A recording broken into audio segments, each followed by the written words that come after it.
recording here.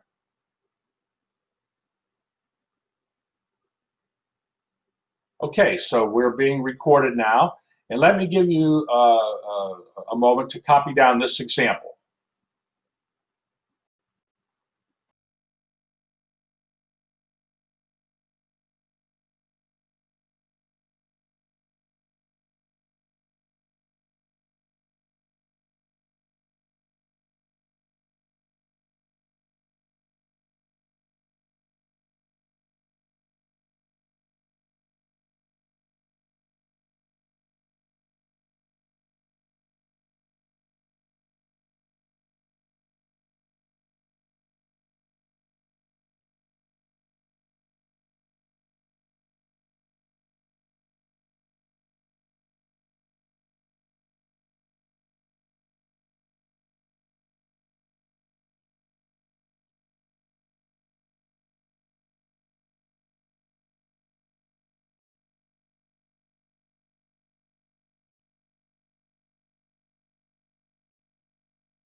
Okay, all right, so we want to find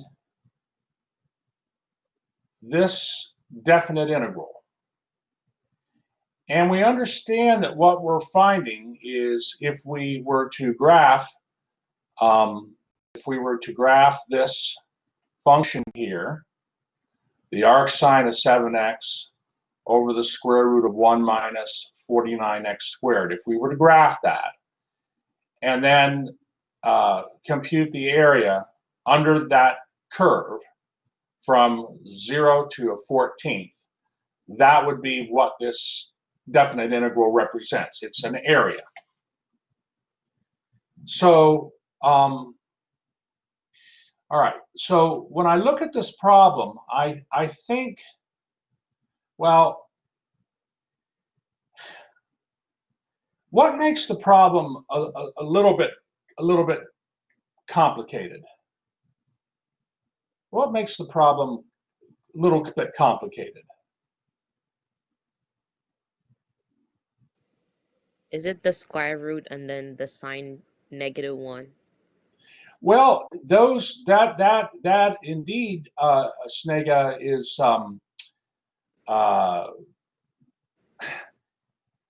it adds a variety to our life. Let's put it that way. Okay. But when I think of I guess what I'm thinking is when I think of the oh, what's the word I'm looking for here? If I'm thinking of what's the derivative, because when we have integrals, we also think at the same time of derivatives.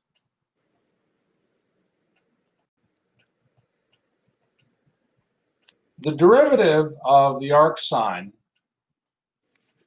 is equal to 1 over the square root of what? The derivative of the arc sine is equal to 1 over the square root of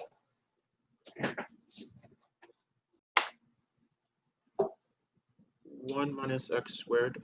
That's right, 1 minus x squared. And class, in section 5. That's right, Tyree.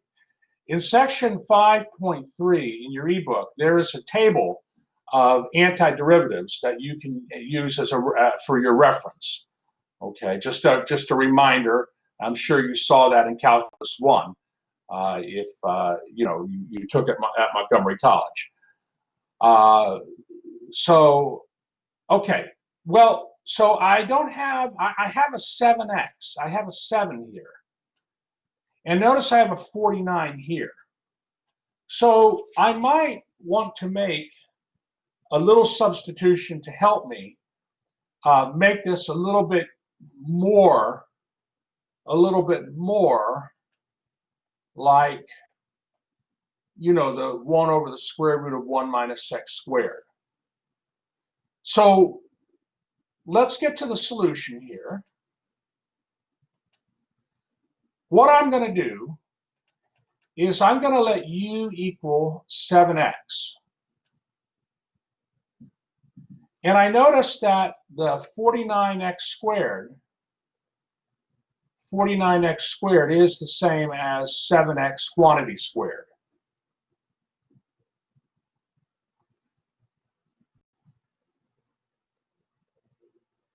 So I'm making a substitution, letting u equal 7x. Then du dx equals 7. So du equals 7 dx.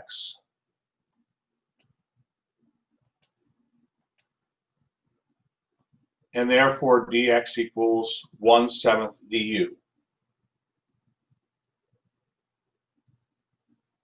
I'll give you a moment here to catch up because I know you're taking notes.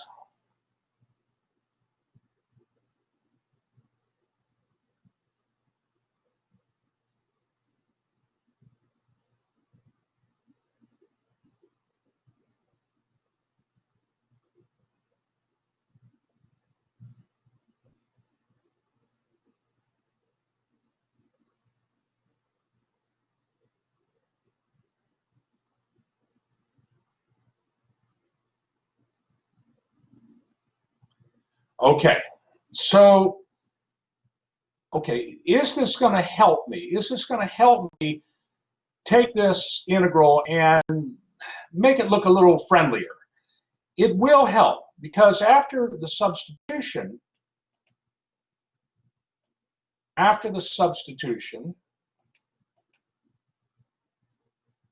this is going to be our new integral here. So the dx got replaced by, here's the dx, that got replaced by 1/7 du. The arcsine of 7x now is the arcsine of u, because u is equal to 7x. And the square root of 1 minus 49x squared is the same as the square root of 1 minus 7x quantity squared. So that's going to be square root of 1 minus u squared.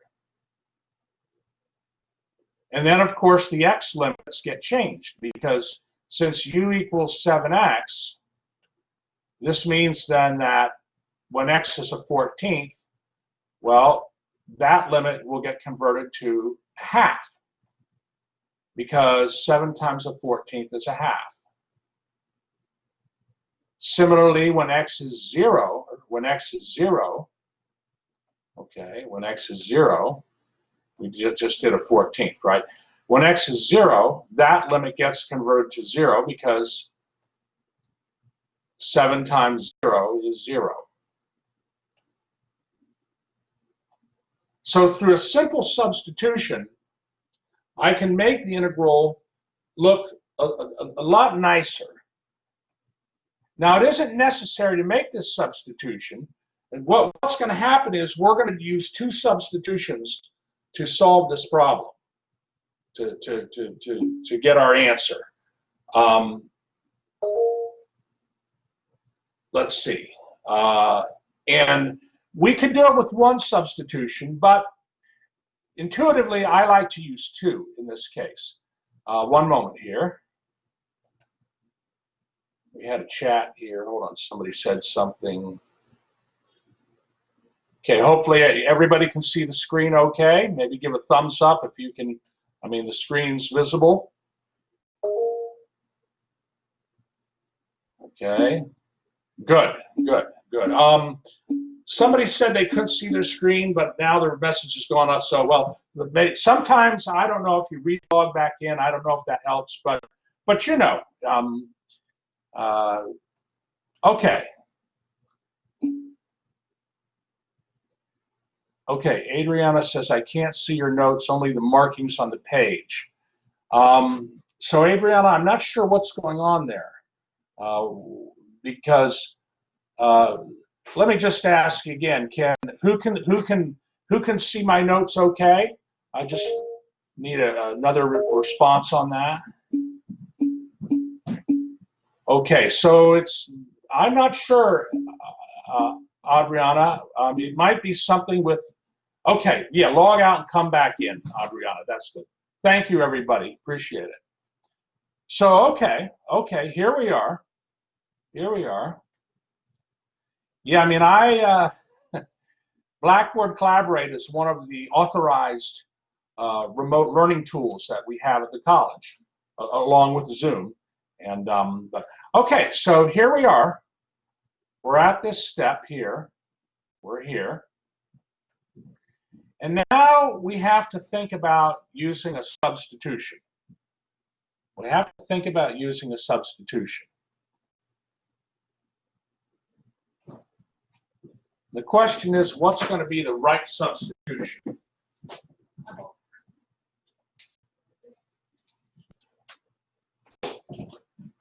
What's going to be the right substitution? Remember, this integral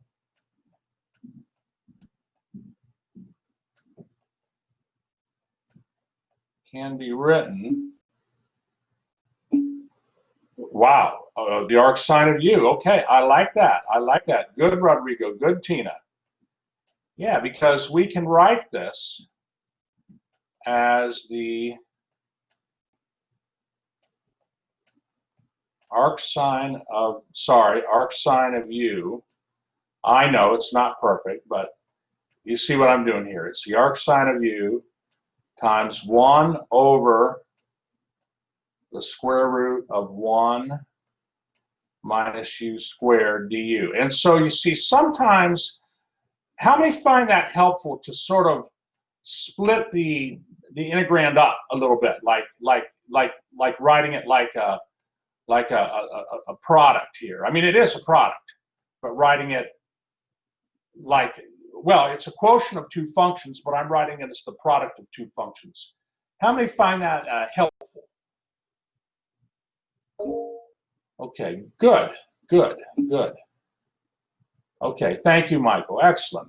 And indeed, we're gonna let our next substitution be the arc sine of u. But I'm not gonna say that u equals arc sine of u, because I've used that variable before. I'm gonna say let w equal the arc sine of u.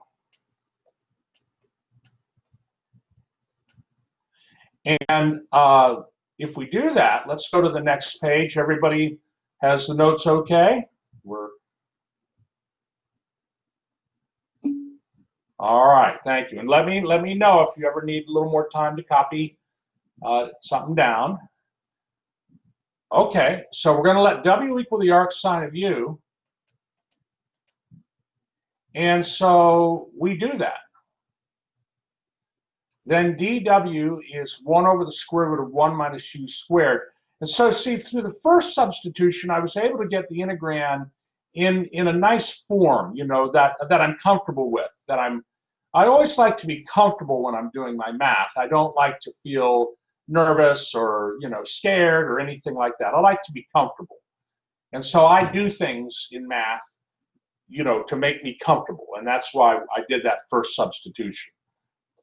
But now we're making this second substitution. W equals the arc sine of u. So dw du is 1 over the square root of 1 minus u squared.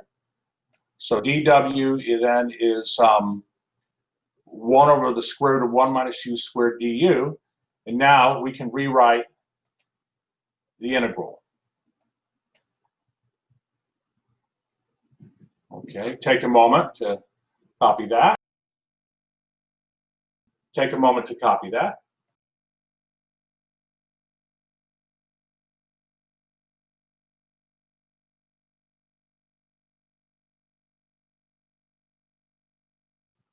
Sine, are you good? Did you have a question?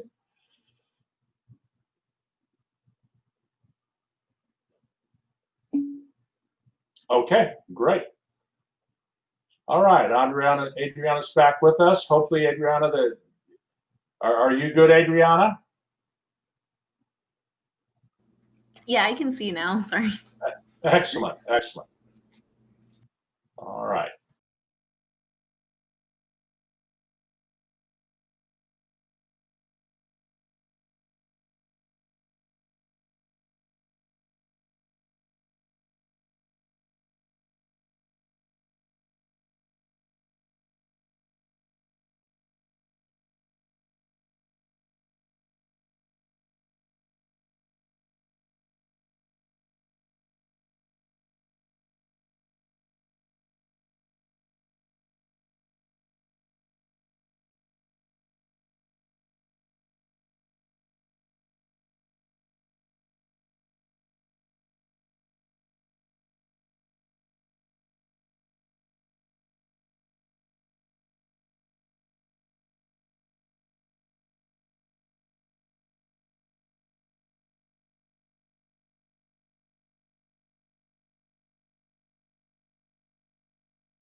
Okay, so this is really cool what happened here. This, hold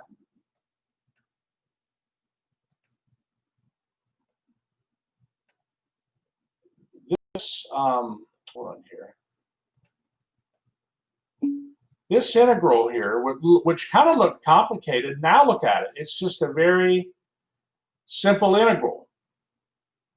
And of course, we have now w limits. Since the integral now is with respect to dw, our limits are going to then be arcsine of a half and arcsine of w. Arian, no, you should not need a calculator to do this problem. No, that's an excellent question. If this problem were on your exam, your first exam, I would want to see the work that I'm showing you here. All these problems, these integral problems, should be done using the techniques that you're learning.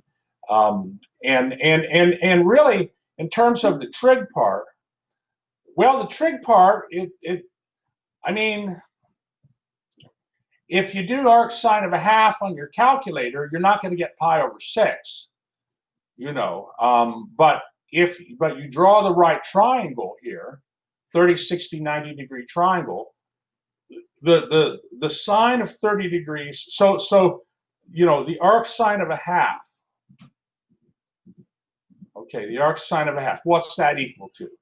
Well, we know that the sine of 30 degrees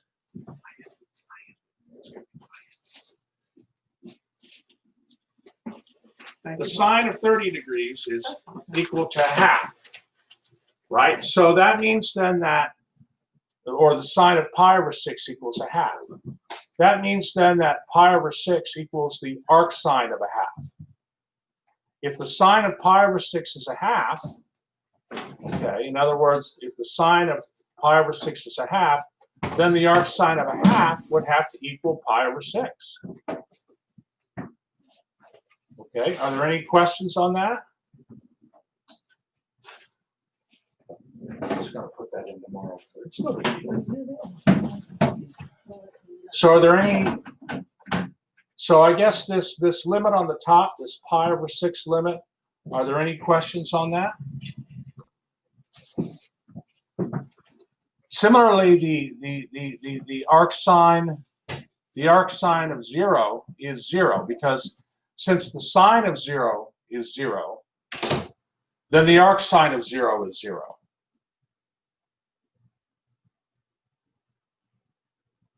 So I want to make sure we're all comfortable. Arian, are you comfortable with basically how I worked it out by hand here? Are you, you're,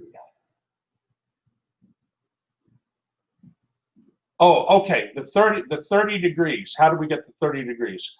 Well, what's pi equal to in degrees. Pi is a measure of radians.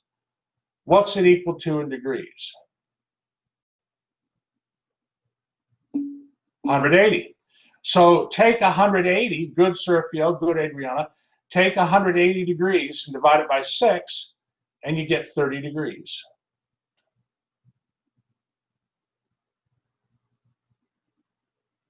Tina, are you comfortable with that?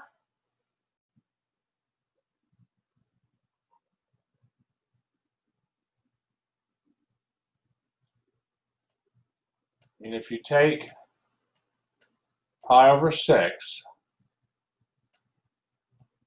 and let's think of it like this. Take pi over 6,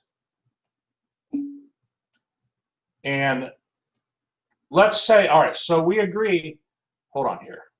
This. All right. So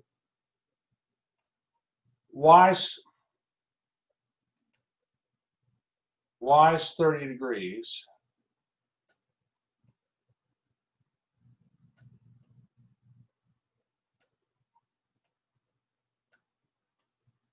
Y is equal to pi over 6, because if you convert degrees into radians, pi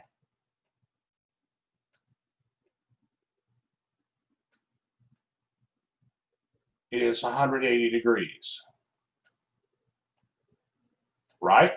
So I'm converting 30 degrees into radians by multiplying 30 degrees by 1, but I write 1 as pi over 180 degrees.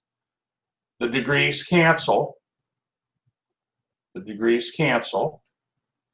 And 30 goes into 30 one time, and 30 goes into 80 6 times. And that's how we get pi over 6.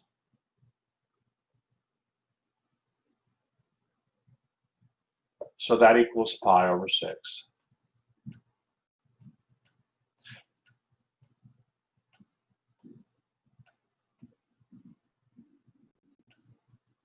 Tina, are you good with that?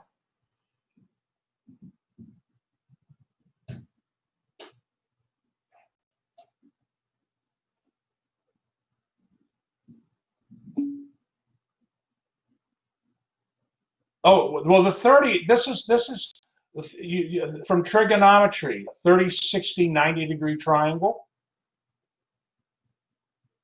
That's from your trigonometry days. And then you have the 45, 45, 90 degree triangle. Those two right triangles where those ones that you learned in trigonometry. How many would call those in trigonometry? A 30, 60, 90 degree triangle. And all right, so we have some hands up there. Yeah, you need to memorize your right triangles. Sure. And there's there's really two key ones, right, for the triangles. Now, Cameron asked, why did we use W? Well, the thing is, Cameron, I used the variable U before with my first substitution, so I'll use the variable W with the second substitution. The triangle, no, you're not always going to have, Tina says, will it be in the first quadrant? Not necessarily. Not necessarily, but I think for your homework in this section 5.5 assignment, I think the angles will be in the first quadrant. But no, we'll later on see stuff, in the second, third, and fourth quadrants. All right. All right, you're welcome. Nell, did you have a question? No, I'm just checking something now. No. Okay. All right. Well, now let's move on then. We are ready to do our problem. And notice, class, that I always in the beginning I always set the integral equal to I. I always set the integral equal to I. And you're going to see why that's really helpful today. So the integral I is 1/7 times the integral from 0 to pi over 6 w dw. The antiderivative of w is w squared over 2. And then we have pi over 6 squared minus 0 squared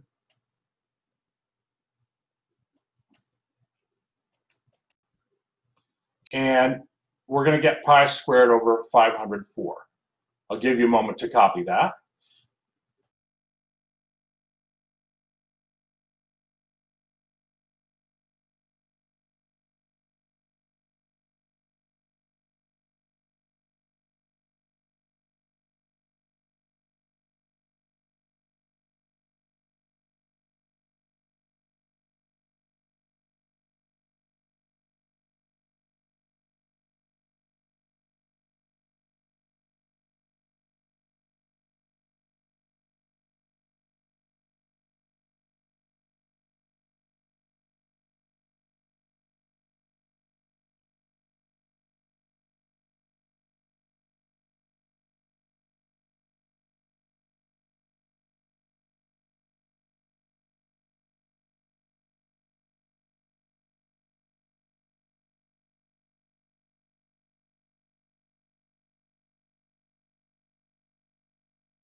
Okay, are there any questions on this problem?